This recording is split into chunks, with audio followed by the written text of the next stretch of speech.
Kenapa harus Boruto? Kenapa nggak X-Men? Kenapa nggak Ultraman? Kenapa nggak Subscribe? Jadi kalian udah tahu belum sama benda yang satu ini? Ya, gimana menurut kalian? Apakah ini adalah strategi politiknya beliau? BTW udah pada tahu kan ya beliau siapa? Beliau ini adalah Uzumaki Gibran. Dan menurut gue makin kesini manuver politik serta strateginya sangat-sangat keren sih, walaupun kebanyakan orang menganggap beliau ini anak kecil. Jangan panggil aku anak kecil, Paman. Malah justru menurut gue yang anggap beliau ini anak kecil adalah orang-orang yang gak paham sama strategi politiknya beliau gitu, bre. Lalu kenapa Gibran jadi Uzumaki Gibran? Ya karena Jokowi adalah Uzumaki Jokowi, bre.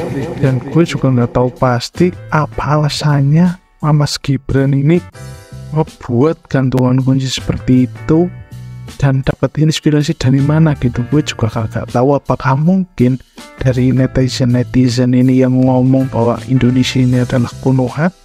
Ya mungkin bisa aja begitu, bre. Tapi yang jelas ini udah jelas-jelas strategi politik yang dipakai beliau, yang sangat-sangat di luar Nurul dan sangat-sangat beda dari yang lain, bre.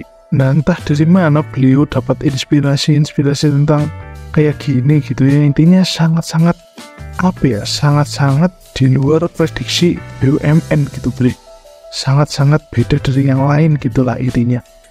Nggak hanya tentang gantungan kunci aja, tapi di postingan-postingan TikToknya beliau ini kalian bisa cek sendirilah. Beliau memakai sound yang sangat tidak masuk akal gitu ya, yang sangat berbeda daripada pejabat-pejabat yang lain ketika mendokumentasikan kegiatannya gitu. Dan gue juga jadi ingat gitu ya, salah satu video gitu, gue nonton video cuplikan TikTok gitu kalau nggak salah. Gue juga nggak tahu di acara apa, tapi intinya di situ ada Gibran, terus di sebelahnya itu ada hostnya gitu yang nanya-nanyain Gibran. Gibran itu sempat ngomong, "Mbak tahu nggak siapa penasehat politik saya?" gitu. Ya otomatis mbaknya jawab enggak gitu kan ya. Nah gue kira Gibran itu mau ngasih tahu, ternyata Gibran malah bilang, "Oh enggak, ya udah" gitu. Sampai hostnya itu kesel gitu sama Gibran. Dan emang menurut gue ya Gibran sengaja gitu membranding dirinya seperti itu, dirinya ngeselin itu biar apa, biar ya menurut gue biar apa, menarik simpati orang-orang gitu. Dan terbukti dengan cara tersebut ya works gitu, berhasil mendapatkan perhatian dari banyak orang gitu, terutama anak-anak. Karena apa? Karena anak-anak muda ini sangat suka dengan hal-hal yang random, hal-hal yang nggak jelas, hal-hal yang berbau lucu, meme gitu, sangat suka gitu. Lah terus berapa nih budget yang harus ditanggung untuk menopang keperluan? Nah jadi berapa nih budget yang harus dikeluarkan Mas Gibran demi menanggung semua manuver politiknya beliau? Ya nggak tahu, katanya saya. Ya menurut gue sih kagak mahal amat gitu ya, karena bisa dibilang ya tanpa modal gitu. Kenapa gue bisa bilang seperti itu? Karena mungkin bisa jadi pada awalnya Gibran itu, ya gue nggak tahu iya atau enggak, tapi menurut gue mungkin pada awalnya mereka tuh ngebayar orang buat ngebuat meme tentang dirinya gitu. Dan akhirnya makin kesini tuh makin banyak meme atau hal-hal yang lucu gitu, yang random, yang akhirnya dibuat secara sukarela oleh para kreator meme di luar sana tentang keluarganya beliau. Entah tentang Mas Gibran, Kaisang, atau Jokowi, intinya semua keluarganya beliau gitu. Dan yang makin gue yakin kenapa ini disengaja, ya karena banyak banget meme-meme yang bertebaran, meme-meme seperti itu gitu. Dan keluarga beliau, khususnya keluarga Pak Jokowi ini, gak mempermasalahkan tuh hal-hal seperti itu. Dan terbukti dengan cara tersebut bisa semakin menaikkan nama beliau. Semakin banyak meme yang dibuat tentang beliau, nama beliau makin high. Kalian sadar apa enggak?